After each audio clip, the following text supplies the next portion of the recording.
Hi friends, good morning. So ಇವತ್ತೇ ಬೆಳಿಗ್ಗೆನೇ ಪೂಜೆ ಮಾಡಿಕೊಂಡೆ. ತಾಯಿ ಮಹಾಲಕ್ಷ್ಮಿಗೆ ಆರಾಧನೆ ಪೂಜೆ ಮಾಡಿದೆ.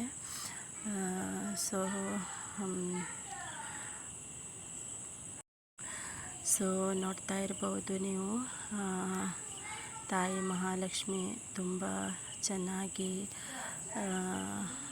ಆಶೀರ್ವಾದ ಮಾಡಿದ್ದಾಳೆ.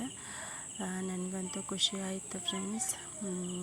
ಯಾಕಂದರೆ ನಾವು ಪೂಜೆ ಮಾಡಬೇಕಾದ್ರೆ ಯಾವುದೇ ಒಂದು ದೇವರಾಗಲಿ ಮನಸ್ಫೂರ್ತಿಯಾಗಿ ಪೂಜೆ ಮಾಡಿದ್ರೆ ತುಂಬ ಚೆನ್ನಾಗಿ ಆಶೀರ್ವಾದ ಮಾಡೇ ಮಾಡ್ತಾರೆ.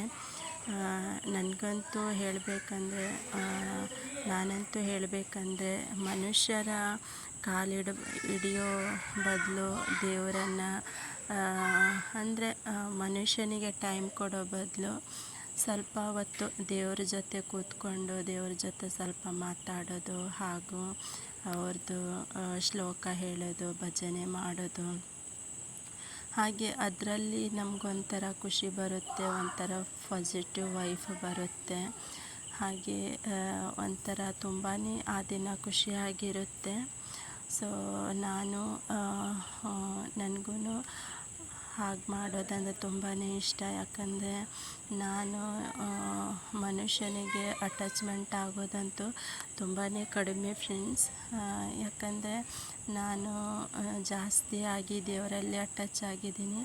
ಮತ್ತೇನೆಂದರೆ ನಾನು ಜಾಸ್ತಿ ಎಲ್ಲಿಗೂ ಹೋಗಲ್ಲ, ಅಂದರೆ ಮನೆ ಬಿಟ್ಟು ಈ ಕಡೆ ಆ ಕಡೆ ಎಲ್ಲ ಮನೆ ಉಂಟಲ್ವ, ಸೊ ಹೋಗೋದು ಕಡಿಮೆ. ನಾನು ಹೋದ್ರೂ ನೋಡ್ತಾ ಇರ್ಬೋದು ಮತ್ತೊಂದು ಬಾರಿ ತಾಯಿ ಮಹಾಲಕ್ಷ್ಮಿ ಹೂವಿನ ಪ್ರಸಾದ ಹೇಗಾಯಿತು ಅಂತ. ಸೊ ಅದೇ ಫ್ರೆಂಡ್ಸ್, ದೇವ್ರನ್ನ ಹತ್ರ ಮನಸ್ಫೂರ್ತಿಯಾಗಿ ಬೇಡಿಕೊಂಡ್ರೆ ದೇವರು ನಮ್ಮ ಮಾನ ಮರ್ಯಾದೆ ಎಲ್ಲ ಕಾಪಾಡಿಕೊಂಡು ತುಂಬ ಚೆನ್ನಾಗಿ ತಾಯಿ ಯಾವುದೇ ಒಂದು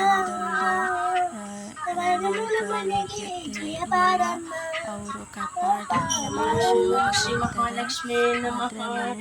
ಓಂ ಶ್ರೀ ಮಹಾಲಕ್ಷ್ಮೀ ನಮಃ. ಓಂ ಶ್ರೀ ಮಹಾಲಕ್ಷ್ಮೀ ನಮಃ. ಓಂ ಶ್ರೀ ಮಹಾಲಕ್ಷ್ಮೀ ನಮಃ. ಓಂ ಸರ್ವಮಂಗಲ ಮಾಂಗಲ್ಯೆ ಶಿವೆ ಸರ್ವಾರ್ಥ ಸಾಧಿಕೆ ಶರಣ್ಯೆ ತ್ರ್ಯಂಬಕೆ ದೇವಿ ನಾರಾಯಣೇ ನಮೋಸ್ತುತೆ.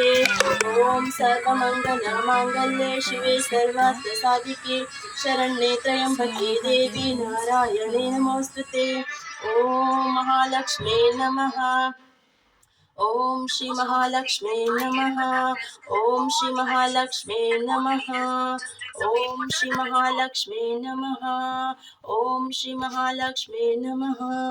ಓಂ ಶ್ರೀ ಸರ್ವಮಂಗಲ ಮಾಂಗಲ್ಯೆ ಶಿವೆ ಸರ್ವಾರ್ಥ ಸಾಧಿಕೆ ಶರಣ್ಯೆ ತ್ರ್ಯಂಬಕೆ ದೇವಿ ನಾರಾಯಣಿ ನಮೋಸ್ತುತೆ. ಕಿಚಡಿ ಮಾಡಿದ್ದೆ, ಪಚ್ಚೆಸರು ಬೆಳೆದು.